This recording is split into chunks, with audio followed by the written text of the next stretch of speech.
നമുക്കറിയാം, കഴിഞ്ഞ college union തെരഞ്ഞെടുപ്പ് ഒക്ടോബർ ആദ്യ വാരത്തിലാണ് നടന്നത്. ആ കോളേജ് യൂണിയൻ തെരഞ്ഞെടുപ്പിൽ 3rd DC റെപ്രസെൻറ്റേറ്റീവ് SFIക്ക് നഷ്ടപ്പെട്ടിരുന്നു. KSU സ്ഥാനാർത്ഥിയായിട്ടുള്ള ഒരു വിദ്യാർത്ഥിയാണ് അവിടെ തെരഞ്ഞെടുപ്പിൽ വിജയിച്ചത്.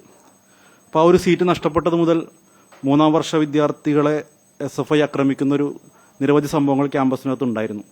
വ്യത്യസ്ത ഘട്ടങ്ങളിൽ അത് എല്ലാ വ്യത്യസ്ത പാർട്ടി പ്രവർത്തകരെ KSUകാരെ ആക്രമിച്ചിരുന്നു, ഫ്രട്ടേണിറ്റിക്കാരെ ആക്രമിച്ചിരുന്നു, MSFകാരോടുള്ള അക്രമങ്ങൾ ഉണ്ടായിരുന്നു. അപ്പോൾ ഇങ്ങനെ വ്യത്യസ്ത തലങ്ങളിലുള്ള അക്രമ സംഭവങ്ങൾ കുറേ ദിവസങ്ങളായി ആ ക്യാമ്പസിനകത്ത് നടന്നുകൊണ്ടിരിക്കുന്നുണ്ട്. അപ്പോൾ അതിൻ്റെ ഒരു തുടർച്ചയായിട്ട് തന്നെയാണ് ഇന്നലെയും നടന്ന സംഭവങ്ങൾ എന്നാണ് മനസ്സിലാക്കുന്നത്. അപ്പോൾ ആ സംഘർഷത്തിൽ നമുക്കറിയാം, 3ാം വർഷ വിദ്യാർത്ഥികൾ പ്രത്യേക ഒരു ഗ്യാങ്ങായി സംഘടിച്ചുകൊണ്ട് SFIയെ തിരിച്ചടിക്കുന്ന സംഭവങ്ങളും ക്യാമ്പസിനകത്ത് സംഭവിച്ചിട്ടുണ്ട്. അപ്പോൾ ഇത്തരത്തിൽ 3ാം വർഷ വിദ്യാർത്ഥികളുടെ ഒരു ഗ്യാങ്ങും SFIയും തമ്മിൽ നടക്കുന്ന കഴിഞ്ഞൊരു 2-3 മാസമായി നടക്കുന്നൊരു സംഘർഷങ്ങളാണ്, അതിൻ്റെ ഒരു പാരമ്യത്തിലാണ് ഇന്നലെ എത്തിച്ചേർന്നത്. 15ാം തീയതി നടന്ന ഒരു സംഘർഷം നിങ്ങൾ കണ്ടിട്ടുണ്ടാവും.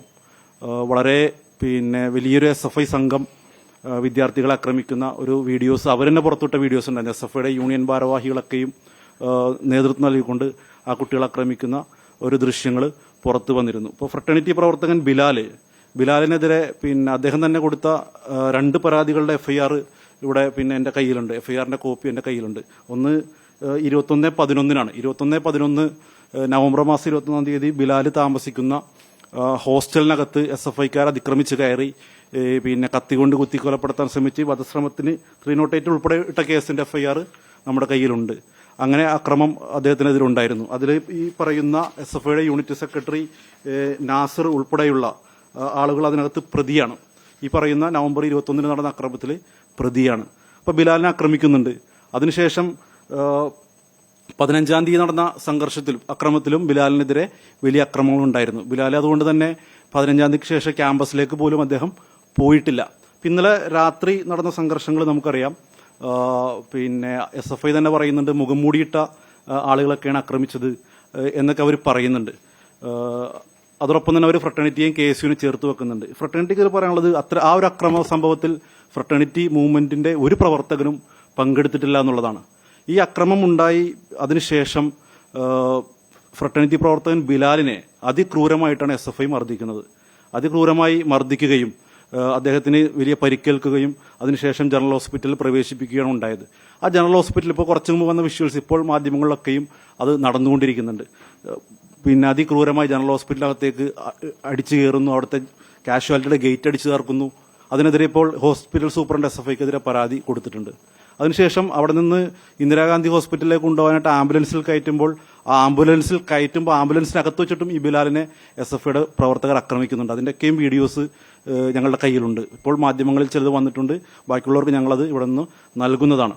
അപ്പോൾ അതോടൊപ്പം തന്നെ നമുക്ക് മനസ്സിലാക്കാൻ സാധിക്കും, ഇത് വളരെ ഏകപക്ഷീയമായ ഒരു അക്രമമല്ല. കഴിഞ്ഞ ദിവസങ്ങളിൽ ഇപ്പോൾ KSUവിന്റെ ഫേസ്ബുക്ക് പേജിൽ വന്നിട്ടുള്ള 3 പോസ്റ്റുകളുണ്ട്. KSUവിന്റെ പ്രവർത്തകരെ ആക്രമിച്ചത്, SFIയുടെ നരനായാട്ട് എന്ന് പറഞ്ഞിട്ട് 2 ദിവസം മുമ്പ് KSUവിന്റെ ഒരു പോസ്റ്റ് ഉണ്ട്. തെരഞ്ഞെടുപ്പിൽ 3rd DC റെപ്രസെന്റേറ്റീവിനെ ആക്രമിച്ചതുമായി ബന്ധപ്പെട്ടുകൊണ്ടുള്ള KSU പുറത്തിറക്കിയ ഒരു പോസ്റ്റുണ്ട്. തെരഞ്ഞെടുപ്പ് കഴിഞ്ഞ ഉടനെയുള്ള KSUവിന്റെ പോസ്റ്റുണ്ട്. MCRV ഹോസ്റ്റലിൽ KSU പ്രവർത്തകരെ SFIക്കാർ കയറി ആക്രമിച്ചതിന്റെ KSU ഇറക്കിയ ഒരു പോസ്റ്റുണ്ട്. ഇങ്ങനെ കഴിഞ്ഞ ദിവസങ്ങളിൽ KSUവിന് നേരെ തുടർച്ചയായി 3ഓളം അക്രമങ്ങൾ SFIയുടെ ഭാഗത്തുനിന്ന് ഉണ്ടായിട്ടുണ്ട്. ഫ്രട്ടേണിറ്റി പ്രവർത്തകർക്ക് നേരെ ഉണ്ടായിട്ടുണ്ട്.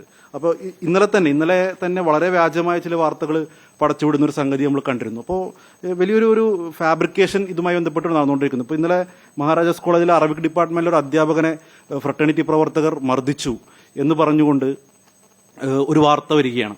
അദ്ദേഹത്തെ കത്തിക്കൊണ്ട് കുത്തിക്കൊലപ്പെടുത്താൻ ശ്രമിച്ചു എന്നൊക്കെയാണ് ഒരു വാർത്ത വരുന്നത്. അപ്പോൾ ആ വാർത്ത പരിശോധിക്കുമ്പോൾ അറബിക് ഡിപ്പാർട്ട്മെന്റിനകത്ത് ഈ നിസാമുദ്ദീൻ എന്ന് പറയുന്ന അധ്യാപകൻ അവിടുത്തെ വിദ്യാർത്ഥികളോട് നടത്തിയ മോശം പെരുമാറ്റത്തിന്റെ പേരിൽ ആ കുട്ടികൾ പ്രിൻസിപ്പാളിന് പരാതി നൽകുകയും ആ പരാതി പുറത്തു വരുന്നതിന് മുമ്പായി തന്റെ തടി സംരക്ഷിക്കുന്നതിന് വേണ്ടിയിട്ട് അദ്ദേഹം ഒരു വ്യാജ പരാതി ഉണ്ടാക്കുകയാണ്. ആ സംഭവത്തിൽ ഉൾപ്പെട്ട വിദ്യാർത്ഥി ഫ്രട്ടേണിറ്റി പ്രവർത്തകൻ പോലുമല്ല. അറബിക് ഡിപ്പാർട്ട്മെന്റിലെ ഏതൊരു 3ാം വർഷ വിദ്യാർത്ഥിയും അധ്യാപകനും തമ്മിലുണ്ടായ ഒരു സംഘർഷത്തെ ഫ്രട്ടേണിറ്റിയുടെ മേൽ അടിച്ചേൽപ്പിക്കാനാണ് അവിടെയും SFI ശ്രമിക്കുന്നത്. അത് വിദ്യാർത്ഥികൾ തന്നെ തള്ളിക്കളഞ്ഞു. കോളേജിനകത്ത് തന്നെ നടന്ന ചർച്ചകളിലും നമുക്കറിയാൻ സാധിക്കുന്നു, വിദ്യാർത്ഥികൾ തന്നെ അത്തരമൊരു സംഘർഷം നടന്നിട്ടില്ല. ആ കുട്ടികൾ പിന്നെ ഗ്രൂപ്പായി അതിനുശേഷവും പ്രിൻസിപ്പാളിനെ കാണുന്നു, മാധ്യമങ്ങളെ അഭിമുഖീകരിക്കുന്നു, അധ്യാപകനെതിരെ അദ്ദേഹത്തിന്റെ സ്വഭാവ ദൂഷ്യത്തിനെതിരെയൊക്കെയും പരാതി കൊടുക്കുന്ന ഒരു സംഗതി കൂടി കണ്ടിരുന്നു. അപ്പൊ ഇന്നലെ രാവിലെ മുതൽ ഈ സ്വഭാവത്തിൽ SFIയുടെ ഭാഗത്ത് നിന്ന് ഫ്രട്ടേണിറ്റിയെ വലിയൊരു സ്വഭാവത്തിൽ, കാരണം KSU ഇപ്പോ SFI കൊടുത്ത പരാതി നിങ്ങൾക്കൊക്കെയും അതിന്റെ FIR കിട്ടിയിട്ടുണ്ടാവും. 15 പേർക്കെതിരെയാണ് 308, 307 ഒക്കെ ചേർത്ത് കേസെടുത്തിട്ടുള്ളത്. അതിൽ 11 പേരും KSU പ്രവർത്തകരാണ്. ഈ 11 KSU പ്രവർത്തകർ അതിൽ പ്രതികളായി ഉണ്ടായിരിക്കെ ഒരു ബിലാലി എന്നൊരു വ്യക്തിയെ വെച്ചിട്ട് ആണ് പിന്നെ ഫ്രട്ടേണിറ്റിക്കാർ ആക്രമിച്ചു എന്ന് പറയുന്നത്.